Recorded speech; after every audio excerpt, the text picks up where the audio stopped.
Uh, I'm talking about something personal from my life. ഞാൻ വളരെയധികം സ്ട്രെസ്ഫുള്ളായിട്ടും കുറച്ചുകൂടെ സ്ട്രെസ്ഫുള്ളായിട്ടും കുറച്ച് പ്രഷർഫുള്ളായിട്ട് പോകുന്ന കുറച്ച് ഡേയ്സാണ് ഇപ്പോൾ. I know it's a difficult thing. ഞാൻ എപ്പോഴും വിശ്വസിക്കുന്ന ഒരു കാര്യമാണ്, നമുക്ക് ലൈഫിൽ ഒരു പർട്ടിക്കുലർ ലെവൽ ഓഫ് എനർജി വേണം നമുക്ക് നിലനിൽക്കാൻ വേണ്ടിയിട്ട്. നമ്മളെന്ത് ചെയ്യണം അതിൻ്റെ ബേസിലനുസരിച്ച് നമുക്ക് അതിനനുസരിച്ച് എനർജി വേണം. It's hard to produce energy within our self അല്ലേ. നമ്മളുടെ ലൈഫിൽ ഒരുപാട് കാര്യങ്ങൾ സംഭവിക്കുമ്പോഴും അതിനെ അഗെയിൻസ്റ്റ് സർവൈവ് ചെയ്ത് നിൽക്കാൻ വേണ്ടിയിട്ട് നമ്മുടെ ശരീരത്തിലായാലും ശരി മനസ്സിലായാലും ശരി നമ്മൾ എനർജി ആയി നിൽക്കണം, ക്രിയേറ്റ് ചെയ്തുകൊണ്ടിരിക്കണം, പോസിറ്റീവായിട്ട് ഉണ്ടായിക്കൊണ്ടിരിക്കണം, നമ്മുടെ മൈൻഡിനെ പ്രോപ്പറായി കീപ്പ് ചെയ്തുകൊണ്ടിരിക്കണം. Because it's easily fall down ചെയ്യും. അപ്പോൾ എൻ്റെ കാര്യത്തിലേക്ക് വരുന്ന സമയത്ത് ഞാനിപ്പോൾ ഏറ്റവും ഇന്ത്യയിലൊരു ടഫസ്റ്റ് കോഴ്സ് അല്ലെങ്കിൽ ഒരു ടഫസ്റ്റ് കോഴ്സിൻ്റെ ഭാഗമായിട്ട് പഠിക്കുക എന്നൊരു ലെവലിൽ പോയിക്കൊണ്ടിരിക്കുകയാണ്. ഓക്കെ, അറ്റ് പ്രസൻറ്റ് പഠിത്തത്തിലല്ല, I'm taking some rest. Okay, പിന്നെ ഒരു ടഫസ്റ്റ് പ്രൊഫഷൻ്റെ ഭാഗമായിട്ടും ജോലി ചെയ്ത് പോയിക്കൊണ്ടിരിക്കുകയാണ്. Also toughest life situation. ഇത് 3 മതിയാവും. I M going through some tough time എന്ന് മനസ്സിലാക്കാൻ വേണ്ടിയിട്ട്. ഓക്കെ, ഇതിൽ ഏതെങ്കിലും ഒന്ന് ഹാൻഡിൽ ചെയ്യാൻ തന്നെ വളരെ ഡിഫിക്കൽട്ടാണ്. ഓക്കെ, അറ്റ് എ ടൈം നമുക്ക് ത്രീ ഡിഫിക്കൽട്ട് തിങ് അല്ലെങ്കിൽ 3 ചലഞ്ച് എനിക്കൊരിക്കലും ഡിഫിക്കൽട്ട് എന്ന് പറയാൻ പറ്റില്ല. ഞാൻ ഡിഫിക്കൽട്ട് എന്നുണ്ടെങ്കിൽ ഞാൻ അത് ചൂസ് ചെയ്യില്ല. ഓൺലി ചലഞ്ചിങ് എന്ന് വേണമെങ്കിൽ പറയും. Something above your comfort zone, അല്ലെങ്കിൽ നമ്മുടെ കംഫോർട്ട് സോണിൻ്റെ എബോവ് നിൽക്കുന്ന ഒരു കാര്യത്തിലാണ് ഇപ്പോൾ ഞാൻ നിൽക്കുന്നത് തന്നെ. അല്ല, നമ്മുടെ കംഫോർട്ട് സോണിലായിരുന്ന സമയത്ത് നമ്മളൊന്നും നിൽക്കണമെങ്കിൽ നമ്മൾ ബെറ്റർ അല്ലെങ്കിൽ ലൈഫ് അങ്ങനെ പോകും. പക്ഷേ നമ്മൾ കംഫോർട്ട് സോണിൻ്റെ പുറത്ത് വന്നു കഴിഞ്ഞാൽ നമ്മൾ റെഗുലറായിട്ട് എഫേർട്ട് കൊടുത്തുകൊണ്ടേയിരിക്കണം, നമ്മൾ പ്രോപ്പറായി കാര്യങ്ങൾ ചെയ്തുകൊണ്ടേയിരിക്കണം. ഇല്ലാന്നുണ്ടെങ്കിൽ ഇറ്റ് വിൽ എഫക്റ്റ് അസ്. അപ്പോൾ ഓരോ ദിവസവും ബെറ്ററായി നമ്മൾ കൊണ്ടുപോകാൻ വേണ്ടിയുള്ള ഒരു എഫേർട്ടുകൾ കൊടുത്തുകൊണ്ടേ ഇരിക്കണം. അല്ലെങ്കിൽ അത്രയും എനർജി നമുക്കൊരു ദിവസം തന്നെ ഒരു പർട്ടിക്കുലർ എമൗണ്ട് ഓഫ് എനർജി വേണം. ഓക്കെ, അത്രയും പോസിറ്റീവായി നമ്മൾ ചിന്തിക്കണം. നമ്മുടെ ചുറ്റും ഒരുപാട് കാര്യങ്ങൾ സംഭവിക്കുന്നുണ്ട്, lot of thing happening around us. ഇതൊന്നും നമ്മളെ ഇൻഫ്ലുവൻസ് ചെയ്ത് കീപ്പ് ചെയ്യണം, ഹാപ്പി ആയിട്ട് കീപ്പ് ചെയ്യണം, എന്താ പറയുക, ഭയങ്കര സ്ട്രെങ്ത് ആയിട്ട് ഫീൽ ചെയ്യണം. കാരണം വൺസ് നമ്മൾ ഫോൾ ഡൗൺ ചെയ്ത് കഴിഞ്ഞാൽ നമ്മൾ ലിഫ്റ്റ് ചെയ്യാൻ ആരുമില്ല എന്ന ബോധം എപ്പോഴും ഉള്ളിലുണ്ടാവും. അപ്പോൾ ഒബ്വിയസ്ലി ആ ഒരു പ്രഷർ ടൈം അല്ലെങ്കിൽ ഒരു ടഫ് ടൈമിൽ കൂടെ തന്നെയാണ് ഞാൻ റൺ ചെയ്തുകൊണ്ടിരിക്കുന്നത്. പക്ഷേ ഇറ്റ്സ് നോട്ട് ഈസിയസ്റ്റ്. ആ ഒരു ട്രാൻസിഷൻ നടക്കുക പറഞ്ഞാൽ ഈസി അല്ല. അതിനും your life, then your work, then to your study, ഈ ഒരു ട്രാൻസിഷൻ ഉണ്ട്, ട്രിപ്പിൾ സോൺ, അങ്ങനെ പല കാര്യങ്ങളും. I'm also into 30s and obviously personal പ്രശ്നംസ്, പേഴ്സണൽ ഇഷ്യൂസ്, ഫാമിലി ഇഷ്യൂസ്, അങ്ങനെയുള്ള കാര്യങ്ങളെല്ലാം ഹാൻഡിൽ ചെയ്യണം. ആൻഡ് ഒബ്വിയസ്ലി ഇത് രണ്ടും കൂടെ റൺ ചെയ്ത് വരുമ്പോഴേക്കും ഒരു വിധമാവും നമ്മൾ. അപ്പോൾ it's not easiest to maintain a smile. Okay, not easiest to maintain a smile on your face. പക്ഷേ ഞാൻ എന്നോട് തന്നെ സ്ഥിരമായിട്ട് പറയുന്ന ഒരു കാര്യമാണ്, whatever happen keep smiling. Whatever happen never allow your brain to know your under the, എന്താ പറയുക, നമ്മളൊരു ഡിഫിക്കൽട്ട് സിറ്റുവേഷനിലാണെന്നുള്ളത് ബ്രെയിനിന് ഒരു കാര്യത്തിലൊരു ഇൻഫർമേഷൻ കൊടുക്കരുത് തന്നെ. വൺസ് ബ്രെയിൻ ആ ഇൻഫർമേഷൻ പറഞ്ഞു കഴിഞ്ഞാൽ അത് വീക്കായി ഡിസിഷൻ എടുത്ത് തുടങ്ങും, വീക്കായിട്ട് ചിന്തിച്ച് തുടങ്ങും. എനിക്ക് ഈ ബ്രെയിന് ഒരു കാരണവശാൽ അങ്ങനെ ഒരു ഇൻഫർമേഷൻ പാസ് ചെയ്യാൻ താല്പര്യമില്ല. ആൾവേസ് കീപ്പ്, എന്ത് തന്നെ ആണെങ്കിലും കീപ് സ്മൈലിങ് എന്ന രീതിയിൽ മൈൻഡ് സെറ്റ് കീപ്പ് ചെയ്യാൻ എനിക്ക്. ഐ ഡോണ്ട് വാണ്ട്, എന്താ പറയുക, that trouble. Okay, whatever trouble I M going through, I M going to take it in the positive sense എന്ന രീതിയിൽ മെയിൻറ്റെയിൻ ചെയ്യാനാണ് എനിക്കിഷ്ടം.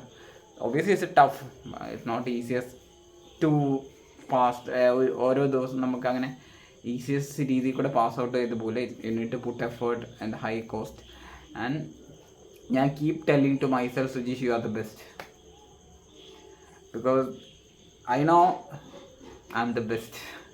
Because it's not easiest to go through certain kind of life situation and you conquer it and you come over with this. ഞാൻ എന്നോട് സ്ഥിരമായി എന്നോട് പറഞ്ഞുകൊണ്ടേയിരിക്കും, Sujeesh, you are the best, Sujeesh, you are the best, keep believing. അതിപ്പോൾ എന്നോട് ആരും വന്ന് പറഞ്ഞെങ്കിലും ഞാൻ എൻ്റെ ഡെയിലി എന്നോട് തന്നെ ഞാൻ റിപ്പീറ്റ് ചെയ്തുകൊണ്ടേയിരിക്കും, you are the best, you are the best. Even ഞാൻ 0 ആയിട്ട് ഒരു ദിവസം ഞാൻ വിചാരിച്ച കാര്യം ചെയ്തില്ലെങ്കിൽ ഇപ്പോൾ I keep telling to myself, you are the best, അല്ലെങ്കിൽ യു ആർ ദ ബെസ്റ്റ്. കാരണം എനിക്കൊരു പർട്ടിക്കുലർ ദിവസം കംപ്ലീറ്റ് ചെയ്യാൻ അത്രയും എമൗണ്ട് ഓഫ് എനർജി എൻ്റെ പ്രൊഡക്ഷൻ നടക്കണം. അത് ഞാൻ നെഗറ്റീവ് അടിച്ച് കഴിഞ്ഞാൽ, അല്ലെങ്കിൽ നമ്മൾ ഡെസ്പറേറ്റ് ആയി കഴിഞ്ഞാൽ, നമ്മൾ ഡിസപ്പോയിൻമെൻ്റ് ആയി കഴിഞ്ഞാൽ ഒബ്വിയസ്ലി അത് ഫോൾ ഡൗൺ ചെയ്യും. ഓക്കെ, ഒരു ലെവലിലേക്ക് എനർജി ശരീരത്തിലും മൈൻഡിലും ശരി കീപ്പ് ചെയ്യണം. അല്ലാന്നുണ്ടെങ്കിൽ it's going to be tough. പിന്നെ നമ്മളിതെല്ലാം അക്സെപ്റ്റ്, ഈ പാത്ത് ഇങ്ങനെ ആയിരിക്കും നമുക്ക് നന്നായി അറിയാവുന്ന ഒരു കാര്യമാണ്. സോ എന്താ പറയുക, നമ്മൾ we try to be better of every day. ഇപ്പോൾ it's not a day and night process, I not. പക്ഷേ ഈ try to be improve ourself. ഓരോ കാര്യങ്ങൾ ഹാൻഡിൽ ചെയ്യുന്ന രീതിയാണ് ശരി, നമ്മൾ എങ്ങനെ ഓരോ ദിവസവും ബെറ്റർ ആക്കിക്കൊണ്ടിരിക്കണമെന്ന് ചിന്തിക്കുന്ന രീതിയിൽ നോക്കുകയാണ്. But definitely it's very toughest time എന്ന് വേണമെങ്കിൽ പറയാം. പിന്നെ ടഫസ്റ്റ് പറഞ്ഞാൽ ഇന്നത്തെ ടഫ് കഴിഞ്ഞാൽ നാളെ വേറൊരു ടഫ് വരും എന്നുള്ളതുകൊണ്ട് തന്നെ നമുക്ക് അങ്ങനെ ഒരു ടഫ് കണ്ട് ഡിഫൈൻ ചെയ്യാനൊന്നുമില്ല. ജസ്റ്റ് എൻജോയ് ദ ജേണി എന്ന ലെവലിൽ ഞാൻ പറയാറുള്ളൂ. പിന്നെ എല്ലാം ഒരു ചലഞ്ചായിട്ട് എടുക്കാം. ബട്ട് നമുക്ക് എപ്പോഴും അതായത് ഏറ്റവും വലിയ അതിൽ കഷ്ടം പറഞ്ഞാൽ people have expectation on us. അതാണ് വെരി ഡിഫിക്കൽട്ട് തിങ്. ഓക്കെ, ഏറ്റവും ഡിഫിക്കൽട്ടായി തോന്നുന്നത് ഒരു മനുഷ്യൻ അവൻ്റെ തലയിൽ 100 കിലോ ചുമക്കുമ്പോഴാണ് അവൻ കോമഡി ചെയ്യണം, അവൻ ഡാൻസ് കളിക്കണം എന്നൊക്കെ. ഇങ്ങനെയാണ് മനുഷ്യൻ്റെ എക്സ്പെക്ടേഷൻ. ഓക്കെ, കാരണം ഈ 100 കിലോയുടെ ഭാരം എനിക്ക് മാത്രമേ കാണുള്ളൂ, മറ്റേ വ്യക്തിക്ക് അറിയില്ല. അപ്പോൾ എനിക്ക് ചുറ്റുമായിട്ടുള്ള പീപ്പിൾസാണ് ശരി, ഞാൻ കണക്റ്റഡ് ആയിട്ടുള്ള പീപ്പിളാണ് ശരി, അവർക്കൊരു എൻ്റെ മേലെ ഒരു എക്സ്പെക്ടേഷൻ ഉണ്ട്. You have to behave like this എന്ന ലെവൽ.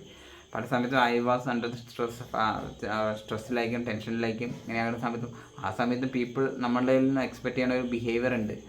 അതിലേക്ക് കോപ്പപ്പ് ചെയ്ത് നിൽക്കുക പറഞ്ഞാൽ ഭയങ്കര ഡിഫിക്കൽട്ടായി തോന്നാറുണ്ട്. കാരണം അപ്പോഴേ ചില സമയത്തൊക്കെ ഞാനിങ്ങനെ പല കാര്യത്തിൽ നിന്ന് ഒഴിഞ്ഞു മാറുന്നത്. കാരണം എനിക്ക് ആ ഒരു കോപ്പി ചെയ്ത് നിൽക്കാൻ പറ്റില്ല എന്നെനിക്കറിയാൻ. Already I am under trouble.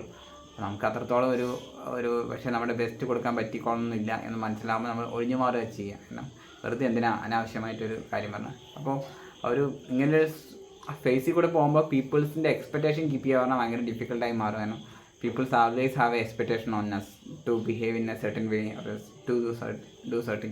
ആ എക്സ്പെക്ടേഷൻ കീപ്പ് ചെയ്യാൻ ഭയങ്കര ഹാർഡായി തോന്നാറുണ്ട്. ബട്ട് ഐ ഇപ്പോൾ take it's as a challenge and do whatever you can എന്ന ലെവലിൽ ഞാൻ ചിന്തിക്കാറുള്ളൂ. But it's a difficult thing. People ഒന്നും അറിയാതെ എക്സ്പെക്ടേഷൻ ഉണ്ട്. അതാ പറഞ്ഞത്, ആൾറെഡി ഒരു മനുഷ്യൻ 100 കിലോ ചുമന്ന് നിൽക്കുന്നുണ്ട്. ആ മനുഷ്യനോട് പോയി നിങ്ങൾ ഈ ചെയ്യണം, അത് ചെയ്യണം, ഇത് ചെയ്യണം എന്നൊക്കെ എക്സ്പെക്ട് ചെയ്യുന്ന അൺഫെയർ തിങ് അല്ലേ എന്ന് എനിക്ക് തന്നെ തോന്നാറുണ്ട്. Okay, you know people know what I am going. എന്തിനാ ആ വ്യക്തിയോട് തന്നെ ഇതെല്ലാം ചോദിക്കുമ്പോൾ ഇവർക്ക് ബോധമൊന്നുമില്ലേ എന്ന ലെവലിൽ എനിക്കും തന്നെ തോന്നാറുണ്ട്. ഓക്കെ, ബട്ട് വാട്ട് ഡു അവർ അങ്ങനെ ബെറ്ററായി ചിന്തിക്കട്ടെ എന്ന്, ഇനി ഫ്യൂച്ചറിലാണ് ശരി ബെറ്ററായി ചിന്തിക്കട്ടെ എന്ന രീതിയിൽ ഞാൻ ചിന്തിക്കാറുള്ളൂ. But I'm taking every days very നമ്മൾ ബ്ലെസ്ഡ് ആയിട്ട് എടുക്കുകയാണ്. ഐ ഡോണ്ട് വാണ്ട് ടു എന്താ പറയുക this a tough thing, this a hard thing എന്ന രീതിയിൽ ചിന്തിക്കാതെ what we can improve in every day മേനിൽ നമുക്ക് എന്ത് ഇമ്പ്രൂവ് ചെയ്യാൻ പറ്റും എന്ന രീതിയിൽ മാത്രം ചിന്തിച്ച് ബെറ്റർ ആയിട്ടുള്ള ഒരു ഔട്ട്കം എവറി ഡേ പ്രൊഡ്യൂസ് ചെയ്യാനുള്ള ലെവലിൽ മാത്രം ഞാൻ ചിന്തിക്കണം.